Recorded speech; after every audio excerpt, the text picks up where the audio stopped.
சொற்பொழிவுகள், வேத ஆகம விளக்கங்கள், கோவில் வரலாறுகள், பஜனைகள், வாழ்வை வளமாக்கும் ஆன்மீக வழிகாட்டுதல்கள், இறையருளும் ஆன்மீக அறிவும் இணையும் உங்கள் குரு சேனல்.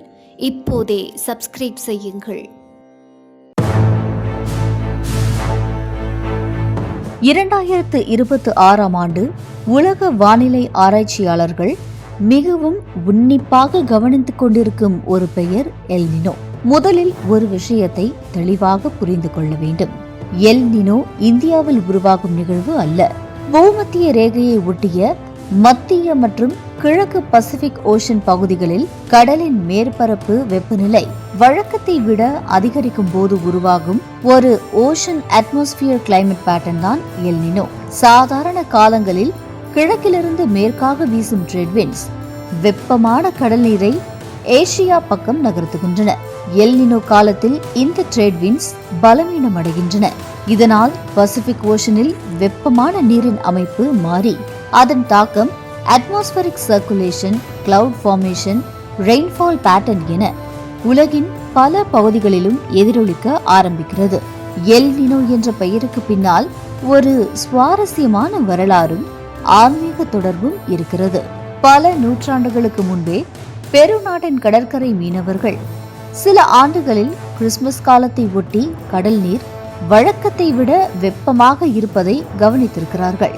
அந்த வெப்பமான நீரோட்டத்தை ஸ்பானிஷ் மொழியில் எல் நினோ என்று அழைத்தார்கள். அதன் பொருள் தி லிட்டில் பாய். கிறிஸ்துமஸ் காலத்தில் இந்த மாற்றம் கவனிக்கப்பட்டதால் அது கிரைஸ்ட் சைல்ட், அதாவது குழந்தை இயேசுவை குறிக்கும் பெயராகவும் பயன்படுத்தப்பட்டது. ஒரு காலத்தில் மீனவர்களின் இயற்கை கவனிப்பாக இருந்த இந்த பெயர் இன்று உலகின் மிக முக்கியமான கிளைமேட் பினாமினன் ஒன்றின் பெயராக மாறிவிட்டது. பொதுவாக எல் நினோ ஒரு குறிப்பிட்ட வருட இடைவெளியில் வருவதில்லை. சுமார் 2 முதல் 7 ஆண்டுகளுக்கு ஒருமுறை ஏற்படக்கூடிய என்சோ, அதாவது எல் நினோ சதர்ன் ஆசிலேஷன் சுழற்சியின் ஒரு பகுதியாக இது பார்க்கப்படுகிறது. 2026 இது நிலைதான் தற்போது அதிக கவனத்தை ஈர்த்திருக்கிறது. NOAA கிளைமேட் ப்ரெடிக்ஷன் சென்டர் வெளியிட்டுள்ள மதிப்பீடுகளில் எல் நினோ நிலை உருவாகி 2026 இறுதி பகுதியில் மேலும் வலுப்பெறக்கூடிய சூழல் குறிப்பிடப்பட்டுள்ளது. 2027 தொடக்க காலம் வரை இது நீடிப்பதற்கான வாய்ப்பும் மிக அதிகமாக மதிப்பிடப்பட்டுள்ளது. அதேபோல் WMO எனப்படும் வேர்ல்ட் மெட்ரோலாஜிக்கல் ஆர்கனைசேஷன் வெளியிட்ட கணிப்புகளிலும் 2026 எல் நினோ உருவாவதற்கான வாய்ப்பு தொடர்ந்து அதிகரித்ததாக தெரிவிக்கப்பட்டிருந்தது. குறிப்பாக பசிபிக் ஓஷனின் வெப்பநிலை, ட்ரேட் விண்ட்ஸின் மாற்றம், சீ லெவல் பிரஷர் உள்ளிட்ட பல டேட்டாக்களை ஒன்றாக வைத்து உலகின் முக்கிய கிளைமேட் மாடல் இதை கண்காணிக்கின்றன. அதனால் ஒரு நாட்டின் வானிலை மாற்றம் மட்டுமல்லாமல் உலக அளவில் வெப்பநிலை மற்றும் மழைப்பொழிவு பேட்டர்ன்களிலும் இதன் தாக்கம் கவனிக்கப்படுகிறது. இந்தியாவை பொறுத்தவரை எல் நினோ என்ற பெயர் வந்தவுடன் அதிகமாக பேசப்படுவது சவுத் வெஸ்ட் மான்சூன். வரலாற்றில் பல எல் நினோ ஆண்டுகளில் இந்தியாவின் மான்சூன் பலவீனம் அடைந்திருக்கிறது. ஆனால் எல் நினோ வந்துவிட்டால் இந்தியாவில் கட்டாயமாக வறட்சி ஏற்படும் என்று சொல்ல முடியாது. அதுதான் இதில் முக்கியமான அறிவியல் உண்மை. எல் நினோ இருந்தும் இந்தியாவுக்கு நல்ல மழை கிடைத்த ஆண்டுகள் இருக்கின்றன. எல் நினோ இல்லாமலேயே மழை குறைந்த ஆண்டுகளும் இருக்கின்றன. காரணம், இந்திய மான்சூனை என்சோ மட்டும் தீர்மானிப்பதில்லை. Indian Ocean dipole, Eurasian snow cover, Arabian sea conditions, Bay of Bengal systems, atmospheric circulation உள்ளிட்ட பல காரணிகள் இதில் பங்கு வகிக்கின்றன.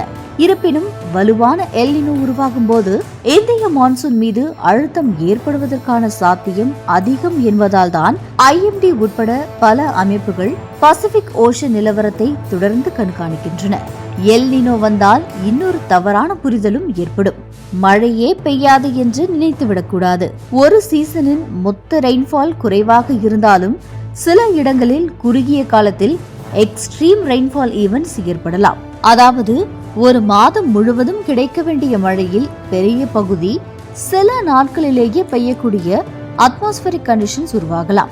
அதனால்தான் எல் நினோ காலங்களில் விவசாயம் மட்டுமல்லாமல் water management, reservoir storage, heat wave risk, power demand, food production போன்ற பல விஷயங்களையும் அரசுகள் கவனிக்கின்றன. 2026 என்ன நடக்கும் என்பதை இப்போதே 100% உறுதியாக சொல்ல முடியாது. ஆனால் ஒரு விஷயம் தெளிவு, பசிபிக் ஓஷனில் ஏற்படும் மாற்றங்களை இந்தியா அலட்சியப்படுத்த முடியாது. இதற்கு நடுவே 2026 ஆகஸ்ட் மாதத்தில் ஒரு முக்கியமான ஆஸ்ட்ரோனாமிக்கல் ஈவென்ட்டும் நிகழ்கிறது. ஆகஸ்ட் 12 அன்று டோட்டல் சோலார் எக்லிப்ஸ் நிகழ்கிறது. சந்திரன் பூமிக்கும் சூரியனுக்கும் இடையில் சரியான அலைன்மெண்டில் வரும்போது சூரியனின் ஒளியை மறைப்பதே solar eclipse. Greenland, Iceland, Spain உள்ளிட்ட சில பகுதிகளில் டோட்டல் எக்லிப்ஸ் தெரியும். இந்தியாவில் இந்த டோட்டல் சோலார் எக்லிப்ஸ் தெரியாது. இதைத் தொடர்ந்து ஆகஸ்ட் 27, 28 காலகட்டத்தில் பார்ஷியல் லூனார் எக்லிப்ஸ் நிகழ்கிறது. ஆனால் இங்கே ஒரு விஷயத்தை மிகவும் தெளிவாக சொல்ல வேண்டும். இந்த எக்லிப்ஸ்களுக்கும் எல் நினோ உருவாவதற்கும் எந்த நிரூபிக்கப்பட்ட அறிவியல் தொடர்பும் இல்லை. எக்லிப்ஸ் என்பது ஆர்பிட்டல் மெக்கானிக்ஸ் அடிப்படையில் நடைபெறும் ஆஸ்ட்ரோனாமிக்கல் ஈவென்ட். எல் நினோ என்பது பசிபிக் ஓஷன் மற்றும் அட்மாஸ்பியர் இடையே நடைபெறும் கிளைமேட் பினாமினன். இரண்டும் ஒரே காலத்தில் நிகழ்வது சுவாரஸ்யமானதாக இருக்கலாம். ஆனால் ஒன்று மற்றொன்றுக்கு காரணம் என்று அறிவியல் கூறவில்லை. ஆனால் இதே இடத்தில்தான் ஆஸ்ட்ரோனமி மற்றும் ஆஸ்ட்ராலஜி இரண்டும் வெவ்வேறு பாதைகளில் செல்கின்றன. இந்திய ஜோதிட மரபில் சூரியன் வெப்பம், அதிகாரம், ஆட்சி போன்றவற்றின் காரகனாகவும், சந்திரன் நீர், மனம், மக்கள் போன்றவற்றின் காரகனாகவும் பார்க்கப்படுகிறார். ராகு மற்றும் கேது கிரகணங்களுடன் தொடர்பு படுத்தப்படுகின்றன. அதனால் எக்லிப்ஸ் காலங்களில் ஏற்படும் கிரக நிலைகளை வைத்து நாடுகள், அரசியல், மழை, விவசாயம் போன்றவற்றை கணிக்கும் மரபு இந்திய ஜோதிடத்தில் நீண்ட காலமாக இருந்து வருகிறது. குறிப்பாக முண்டேன் ஆஸ்ட்ராலஜி அல்லது மெடினி ஜோதிஷா என்ற பிரிவில் தனி மனிதர்களின் ஜாதகத்தை தாண்டி ஒரு நாடு, இயற்கை நிகழ்வுகள், மழை, போர், அரசியல் மாற்றங்கள் போன்றவற்றை கணிக்க முயற்சி செய்யப்படுகிறது.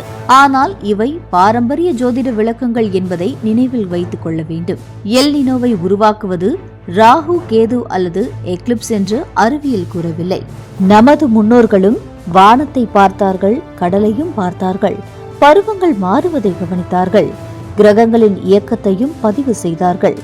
இன்று அதே வானத்தை சேட்டலைட்ஸ் பார்க்கின்றன, அதே கடலை ஓஷன் பியோஸ் அளவிடுகின்றன, அதே இயற்கையின் அடுத்த நகர்வை சூப்பர் கம்ப்யூட்டர்ஸ் மற்றும் கிளைமேட் மாடல்ஸ் கணிக்க முயற்சி செய்கின்றன. பெரு மீனவர்கள் குழந்தை இயேசுவின் பெயரை வைத்த ஒரு கடல் மாற்றம் இன்று இந்தியாவின் மான்சூன் முதல் உலக பொருளாதாரம் வரை கவனிக்கப்படும் நிகழ்வாக மாறியிருக்கிறது. 2026 எல் நினோ எவ்வளவு வலிமையாக போகிறது, இந்தியாவை எந்த அளவுக்கு பாதிக்கப் போகிறது என்பதற்கு அடுத்தடுத்த மாதங்களின் டேட்டா தான் இறுதி பதிலை சொல்லும். இயற்கை நமக்கு சொல்லிக் கொண்டிருக்கும் விஷயம் ஒன்றுதான். அதன் மாற்றங்களை மனிதனால் தடுக்க முடியாமல் இருக்கலாம், ஆனால் அவற்றை முன்கூட்டியே புரிந்து கொண்டு தயாராக இருக்க முடியும்.